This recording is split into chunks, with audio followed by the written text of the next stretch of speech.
and I'm looking at it and I'm like, bro, I caved my frame in on the bottom. It's still the same bike. I just holeshotted everybody on it. It's just a caved in stock frame. How about Moranz getting the whole shot? This is great.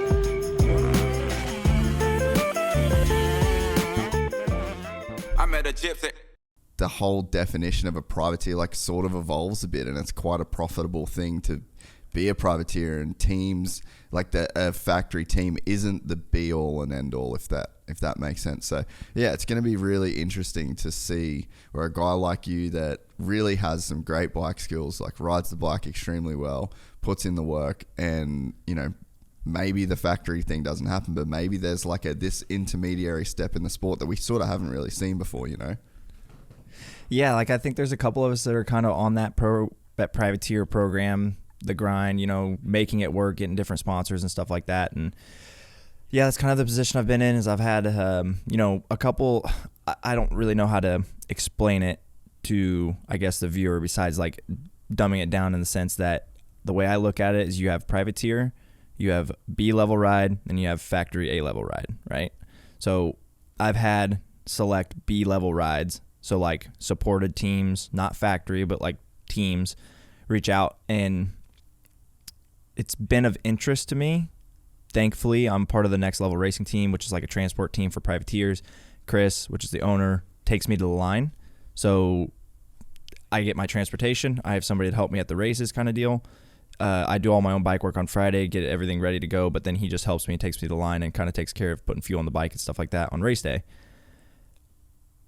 To sacrifice all the creativity that I have when it comes to, not all, some teams would be kind of interested in helping me, keeping it going and whatnot, but the helmet wraps, I sell obviously positions and spots on my bike for logo placement, the Moranz Mafia, so, names on the bike, XYZ, like certain places that I have to put things, plus I don't have somebody on top of me telling me what I have to do and what parts I have to run if I don't like them. Yeah. That's why I've really enjoyed building my own program and just having the freedom and having the fun of the fan interaction, the vlog, and everything like that.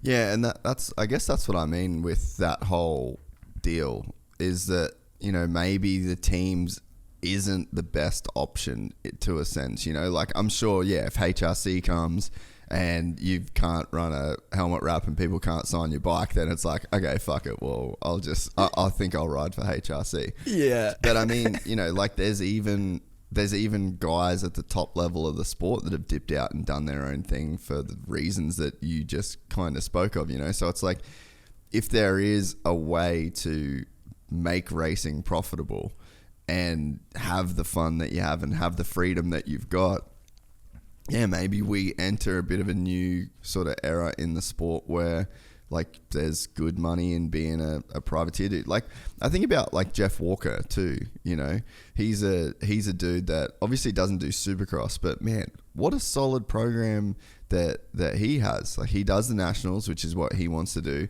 He's got an amazing YouTube channel. He's got a huge fan base. Like his stuff looks awesome. He adds this totally different kind of element to anyone else. Like he's unique in the sport. And then I think Logan Carnow does a really cool job. You do a really good job, and it's like it's a cool lifestyle. I mean, if you can get the business side of it kind of dialed in, and I think that we're entering this stage now with the internet where like you can really leverage a lot of the things that you've got going on to this larger audience, like it's not just limited to the people that come to the stadiums anymore. It's not just limited to TV time, because I guess that's the old model, right? It's like, all right, you need a guy that's going to win for the people that are in the stadium, and then that's the guy that's going to be shown on TV, and then that's the be all and end all. That was the only value add that a Supercross racer or a motocross racer had, but it's just sort of not the case now. Yeah, like that's the whole YouTube thing, because obviously last year or about a year and a half ago, we started the vlog situation. There was obviously like Adam Uncut. This was before like Bam, Barsha did the Bam Bam TV thing, I think.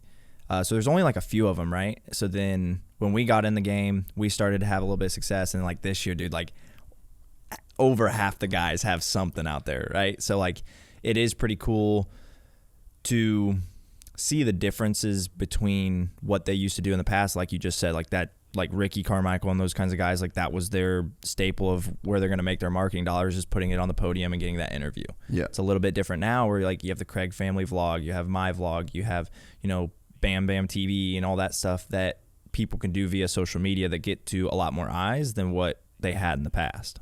Yeah, no, definitely, man. So where did it all, I guess, start for you, and what's your era that you're in? So like, who did you grow up racing that's factory now?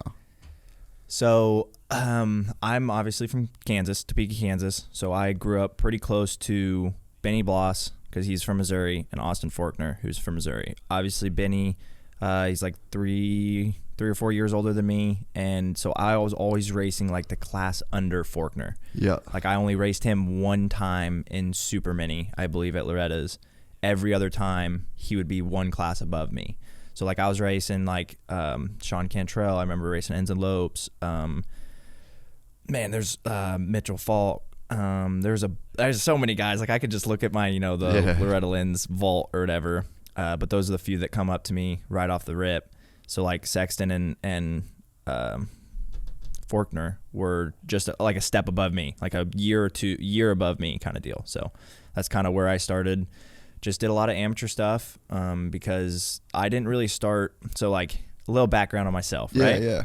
So I'm kind of not I don't know how to say, I won't say naive, but like I don't know our sport as well as a lot of other racers because I went through the public high school route. I didn't do the whole homeschool route like Austin and those other guys did.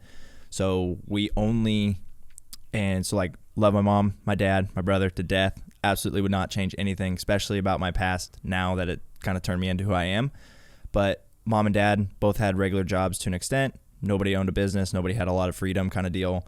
And we were living pretty much paycheck to paycheck throughout my childhood. So to try to have Colton, my brother, who's 15 months older than me, and me racing and going to school, our primary focus was school. So then all we did was Loretta Lynn's every year. So we didn't do, Mammoth. I've never even been to Mini O's. I've never done any of these other nationals. Like we went through school, wrestled and whatnot through high school or through middle school, played basketball, played football. And then in high school, I just primarily played football all 4 years. So I did that and then did like arena cross in the off season. So our focus was Loretta Lynn's only, football, school, until I turned 17 when I graduated. And that was right when, I was like, I want to go graduate. I graduate semester so then I could actually take the racing thing serious. And yeah, that's when my parents kind of sat me down. I was like, yo, like, we love you. You're doing good. You've had, 5 top 10s at Loretta's kind of deal out of the 7 years. Nothing super crazy, all from like 8th to 10th, 7th to 10th. So no like podiums or anything like that. So I was always behind that factory-ish group of guys and continuously getting looked over, no support, anything like that. So it required me to get super creative and go business to business pretty much in my hometown to try to get, sponsorship dollars just to go to Loretta's. And then that's when they, got out of high school. They sat me down like, hey, you've kind of already started your little own program. If you really want to take this serious, it's kind of have to be on you.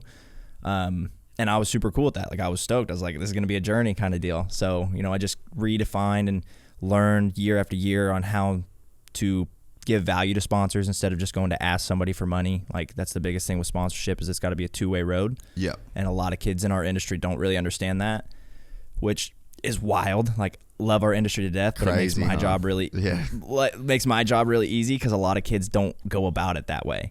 So yeah, just showing value, finding creative packages, creating the vlog, and just building pretty much. So it's been pretty cool.